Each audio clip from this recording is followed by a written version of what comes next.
Yeah, one time I was moving this really old lady, and she was living in this 5-bedroom house, and she had so much stuff, you know, it's unbelievable. It took us days to move her out. This is in London somewhere. But anyway, you know, some people are hoarders, aren't they? Oh, for sure, yeah. So it does, you know, I think it's a mental health problem, really. I think so too. A little bit. Yeah. And I think, I mean, that's why, I mean, I used to be a bit of a hoarder myself. Well, it's kind of it's like an unhealthy obsession, isn't it? It's like an unhealthy obsession with collecting stuff, essentially. Yeah. You know. Yeah. Well. Yeah. Yeah. You know, like, so I used to be a bit of a hoarder, but I've learned to change myself. Yeah.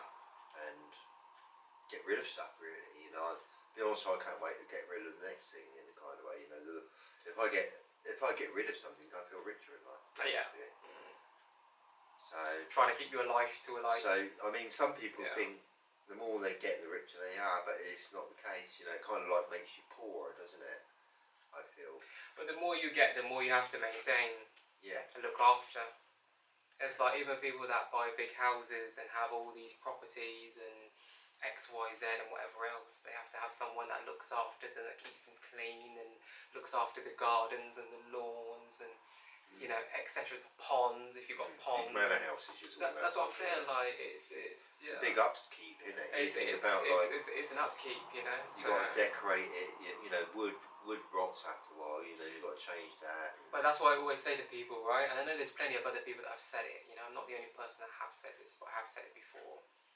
As you might be able to afford to buy something, but can you really afford it? Meaning, can you think something like a house? Like if you buy a huge mansion, or so, say for example, you might be making loads of money right now. But what happens if the money stops coming in like it is? If you see what I mean, can you continue to afford it? You know. Well, a lot of people fall in that trap, don't and that's the problem. They lose everything. They realise they can buy it, but can they afford it? If you see what I mean. I mean, like I said, I used to do removals, and I've done houses being repossessed.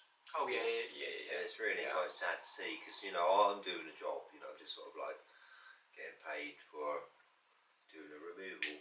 I don't know what kind of removal I'm getting, you know. But sometimes I've gone to houses and they're being, you know, the house is being taken away from them, and it's pretty sad, you know. I see them crying, you know, and all these kind of things, you know. It's pretty sad, really, you know. Yeah.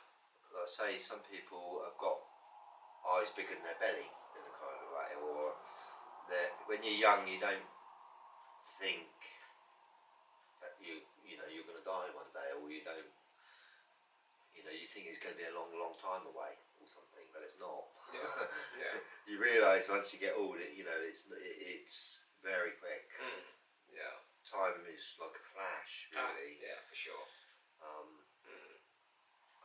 And I don't know if I'm the only one, but I must say that lately, for the last couple of years, right, and up to this present moment, I felt personally that the time has been moving faster than ever. It feels like time. It's quite. I don't know if I'm the only one. I have heard a few other people talk about it, right? And I can completely relate to it. I really feel it's quite strange. It feels like the time has sped up or increased somehow. It just feels like the time is just going a lot quicker than it used to. It's like this week has gone past really quick. That's what I mean. New Year's Day last week, wasn't it? Yeah, you know? It's whizzed by. Like, it just feels like 1 hour to me almost, in a funny way. It's really quite strange. I do not understand what you're saying, because I feel like time has speeded up too. Yeah. Since the shutdown, really. I don't know what it is. I thought it was because I was getting older.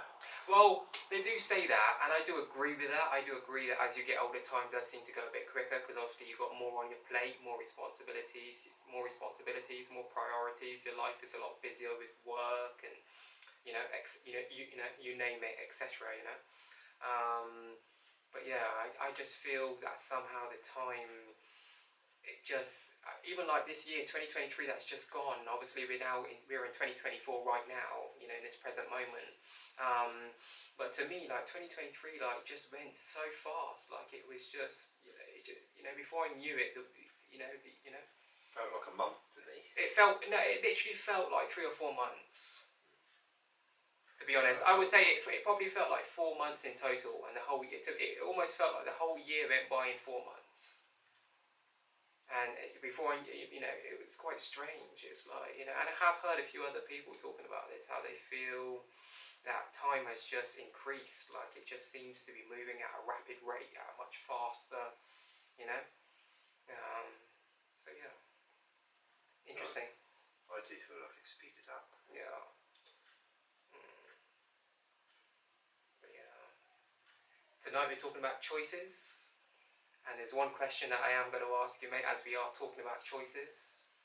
I like questions. That I thought might be quite interesting, you know, and you might be able to maybe ask me the same question once you've, you know, kind of given your answer. But are there any choices that you've made in life that you really regret, that you wish you could change somehow? Yeah, of course, you know, I've mentioned it a few times, you know, like, for instance, get married. Okay. And it's not, because I feel like before we got married, we had quite a lovely relationship, you know, and then once we got married, it kind of like, she didn't like being married and caught up in it all, you know, locked down in a funny way. I mean, I didn't mind it, you know what I mean, but it kind of ruined things, I found, you know. I just found like if I didn't get married, I don't think we would, you know, wouldn't have had any arguments or any divorce in a funny way, you know. It just gave her a big reason to sort of like divorce me in a funny way, you know, and get rid of me. Yeah. It's like a weapon in a funny way, marriage, you know. But I just feel that's my biggest, you know, because biggest regret. Yeah, you know, I thought I loved her and trusted her, but I think that was the wrong choice marrying her at the end of the day, when we were only married at the end of the day for 7 years. Yeah. Together, you know, married. We were together 13 years and all, but the first 8 years, first few years were not being married, you know what I mean? Yeah. Just being girlfriend and boyfriend living in the same house. Yeah, having children. It's kind of saying, I felt like I was married. Well, it was the same kind of scenario, let's be honest. But then I went out and got that ticket, you know, and then I feel like it went against me, basically. Yeah. More than it did, you know, I thought I was doing the right thing. Yeah. But no, it didn't work out in your favour. No, I wish I didn't marry her, you know what I mean? Because it cost me a lot of money, do you know what I mean? Divorce, everything, you know, whatever. So I kind of like learned that one really, you know. I don't want to get married again either, to be honest with you, you know. I'm happy, much rather happier living on my own in the kind of way, and that's my choice. Again, you know, we all got a choice whether we want to, you know, a lot of people, it makes them happy living with somebody, but to me, it doesn't. I feel like it doesn't matter who I'm living with, alright? I enjoy living on my own, you know, and that's that. I mean, I can live with other people, but not for too long. Not for, you know, maybe for 6 weeks only. Yeah, not like an extensive kind of. I like my independence, and I just like having my own life. You know, being free. You know, but I mean, if say my daughter or my son wanted to come in, I'd enjoy that. Yeah, you would welcome them with open arms, wouldn't you? Yeah, I'd accept that, you know. It would make me happy living with them, you know, but then you'd get sometimes difficult moments, I suppose, living with someone, you know, but I feel like I'd be able to put up with it with my children, you know. I mean, my daughter's 25 now, you know, so my other son's a bit older than that, but yeah, I feel like I could put up with living with family a little bit, you know, that way. Yeah. My brother, you know, he come and live with me once for a year, you know, and that was enough. Yeah. And I love my brother, you know, so it's not because I don't love him, it's just I like living on my own. Yeah. Sort of thing. Having your own space. Yeah. A lot of people think that they have got to get married, get a girlfriend, do this thing, but you haven't. Well, I think what it is because for so many years it's been a cultural, it's on a global scale, it's just like a global custom, isn't it? where you get, you know, especially like the whole fairy tale thing is drummed into like, you know, young girls from a young age. You know, the whole thing of getting older and getting married and finding Prince Charming and getting married and, you know, getting the house with a white picket fence and having children and, you know, husband goes off to work and she stays at home with the children and, you know what I mean? Like, you know. So I think for a long time these traditions and these customs have been drilled into our heads from a young age that, you know, our grandparents were indoctrinated with it, our great-great-grandparents were indoctrinated with it, and it just come down through time. It just was, these customs were just passed down throughout time. Grandparents got married, our parents got married, you know. It's like things never change. It's just like, it's a cycle, it's things that were introduced, if you see what I mean. This ideology of you know, getting married and like a legal marriage where everything's, you know, you're getting married and everything's, you know, legalized through this, you know, through the country or through the state or wherever, you know, depending on where, you know, where you live and where, you know, what country you live in, you know. It's all done slightly differently, of course. But yeah, it's, yeah. I mean, if say you went to America, went to shop centres, yeah, you find that, you know, they got the same shops as they got here. You oh know? yeah. Very similar. Yeah. You know, yeah. and it's kind of like, in a funny way, it don't matter where you go. You know, in this world, you know, they've got the same sort of like setup in a funny way. Yeah, not much. Yeah, not much different. Yeah. Same doctors around there, you know, police, and, you know, so on. You know, it's like the city's been evolved like this for centuries. Do you know what I mean? It's taken, you know. Well, naturally, they've been managing cities for whenever a long time. they build cities or towns, the first, I would imagine, one of the first things really that do get thought about is exactly what you just talked about. Is where are we going to have the fire? Where are we going to have the fire? You know, where are we going to have the firemen? Where's their department going to be? Different departments going to be located, and where the different police departments going to be located. Because obviously the essential emergency services are paramount to any town, any city, etc. If you see what I mean. Definitely. In today's society, yeah. You get what I'm saying. So yeah. I mean, it's like you just saying about, when I think about like the fire brigade here, I think it's right in this, they made it or built it right in the centre of the town here. Okay. You look at it, you know, so they can get to. I think that is right in the centre. Yeah. That fire brigade. That's what I'm saying. You know, think about it. You know, so I think it was a good. You know, it's quite important where you put these places, isn't it? And that's what I mean, because obviously geographically it has to make sense. Because like you said, it needs to be central, and it also needs to be somewhere where it can have easy access in and out without much interruption, without much disturbance, if you see what I mean, from the public or otherwise, if you see what I mean. So yeah. What kind of change would you like in the world in the future? Well, I just wish personally that people could learn to accept the fact that regardless of what you look like, your ethnicity, your race, your beliefs, your religion, your customs, your background, your circumstances, I wish that people could understand that I wish everyone could adopt the ideology that everyone is a human being. That no matter what they look like, where they come from, whatever else, their circumstances, you know, their decisions and choices that they've made in life, you know, we need to understand that people are human beings. You know, no one is completely perfect. Everyone is flawed, if you see what I mean.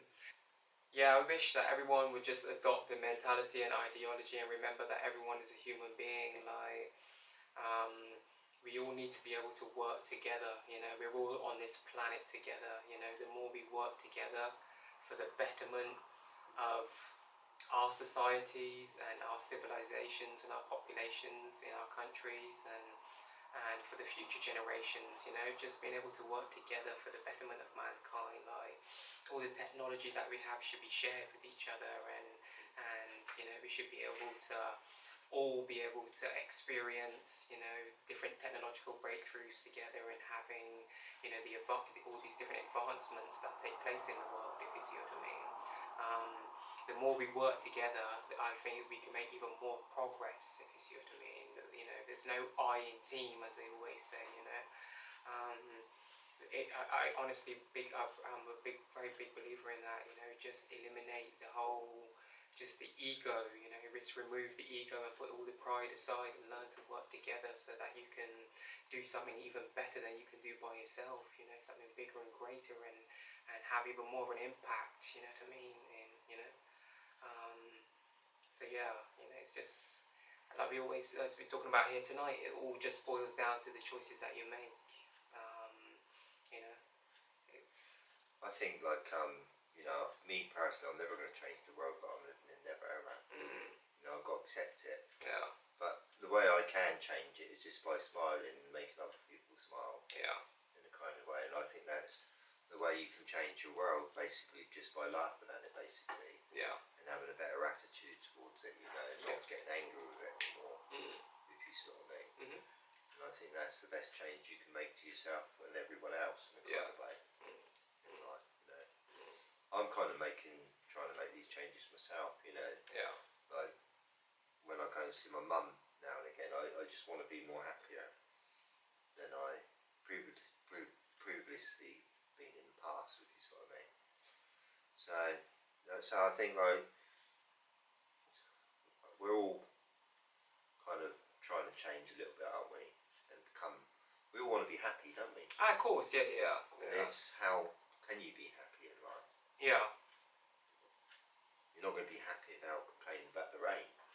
No. You're not going to change the weather, are we? Yeah. If you sort of mean. Like they always say that, like we always say, happiness is a choice.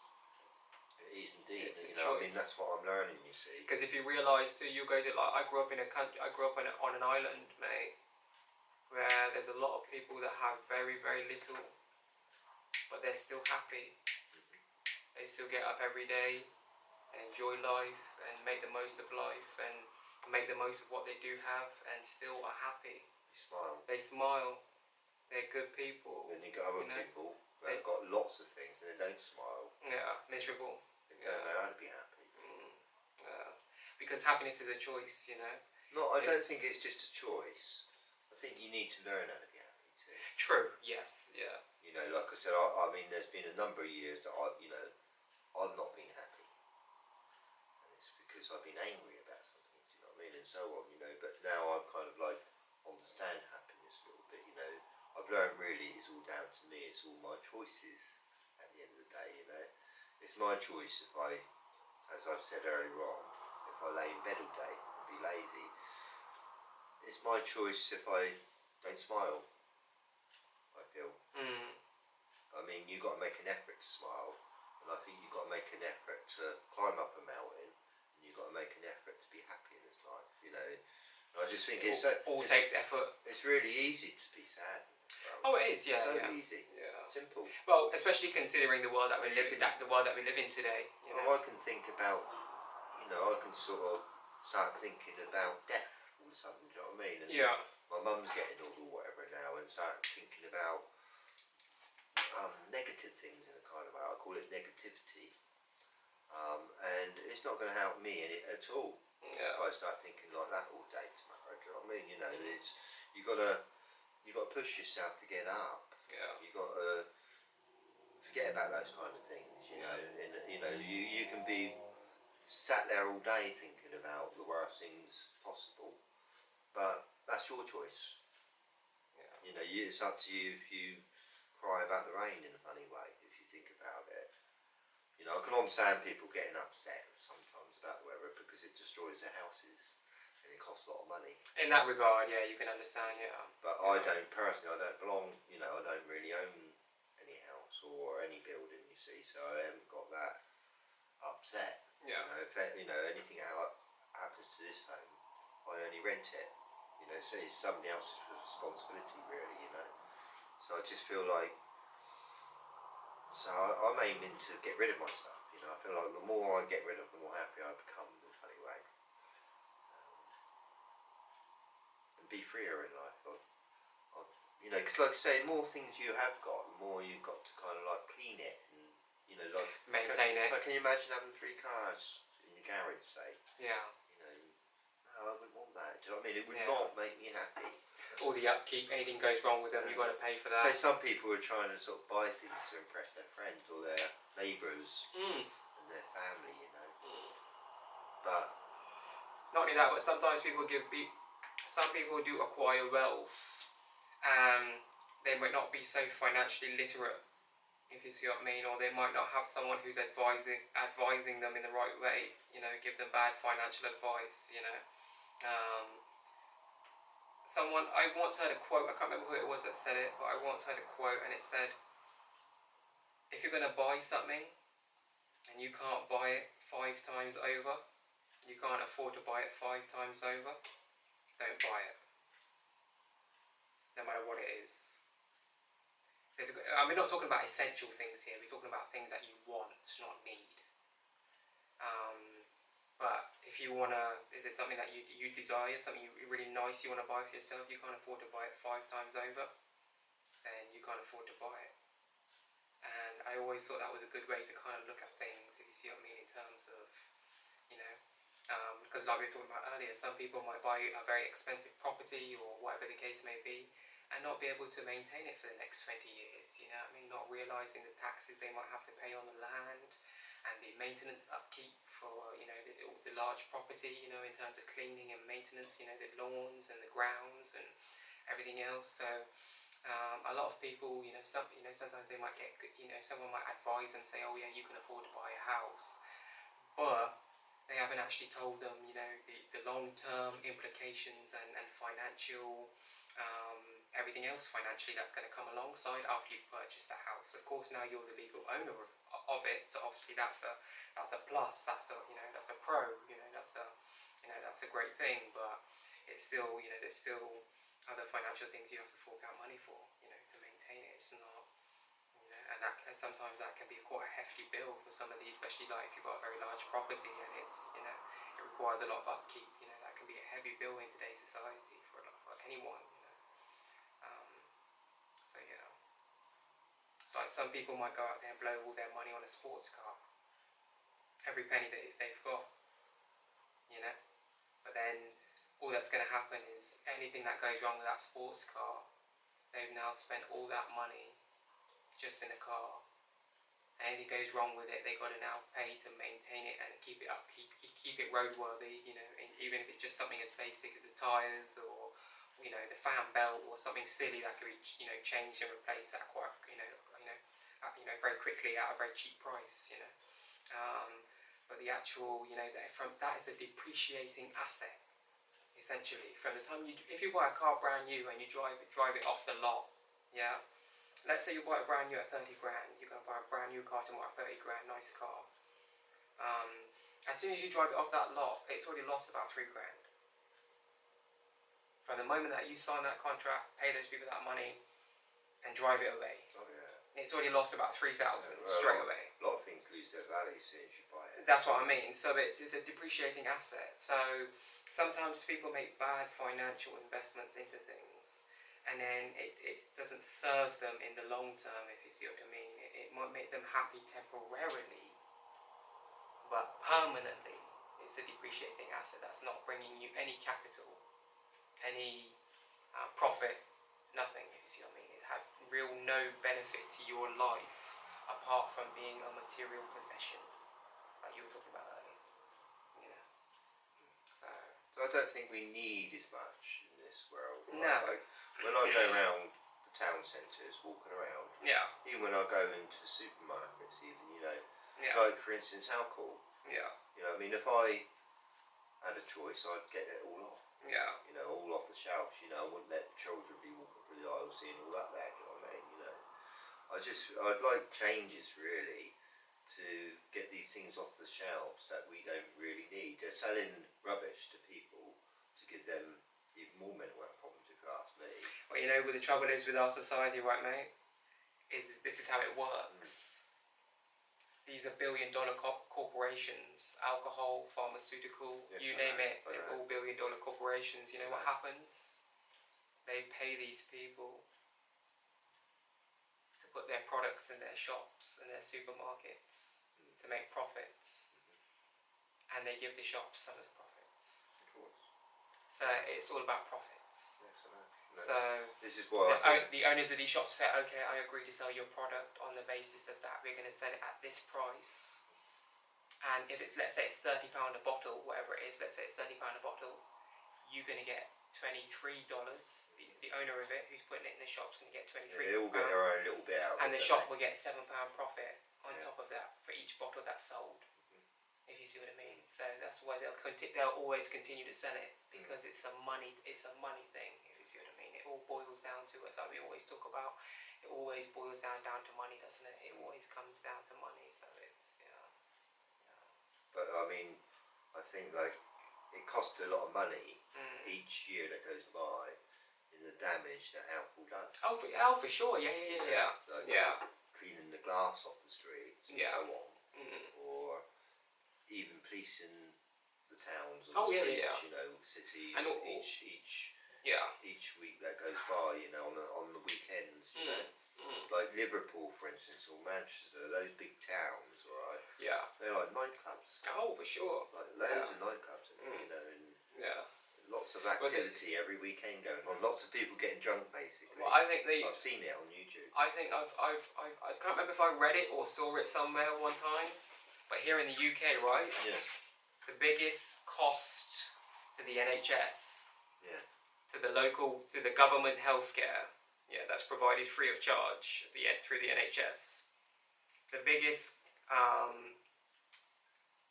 financial implicator well, both. It's both alcohol related things and smoking related things. What about traffic related things? Traffic. That too. Well, I'd say that's bigger than that too. But they say in terms of cost, if you see what I mean, like on a long-term scale, it costs them financially more than anything else. If you see what I mean. So it just goes to show, doesn't it? It just goes to show that, but again, it all boils down to choice. You know, once you are an adult, you know, you're deemed to be an adult member of society, and you can now make that choice as to whether or not you want to buy that alcohol or buy those packet of cigarettes that is now available to you because you're now an adult. So now it's available to you. But it'd be good if there wasn't no choice, or that, you know, like I say, it wasn't invented. Well, I think that, like you were saying earlier, though, I think we're getting to a point in society where some countries are trying to eliminate it, aren't they? I suppose so. Yeah. They're trying to crack down on it, trying to count down on it, and trying to, trying to make it almost impossible for the younger generations for it to be accessible. For the younger generations when they come of age. If you see it's like tobacco, like I said, when I first started smoking, they advertised it everywhere, and they really didn't, you know, like you said, the doctors used to recommend it. Crazy, and so on, right? But now, decades later, they realised the harm it's doing and how many people were actually going to hospital with cancer and all sorts of shit with their lungs full of black stuff, whatever, you know. And that's why they've come down hard on it, you know, because it's causing a lot of damage to humans, if anything, and so is alcohol. But they've not done the same to alcohol as they've done to cigarettes, have they? You know, they kind of still advertise that, I think, still now. I think.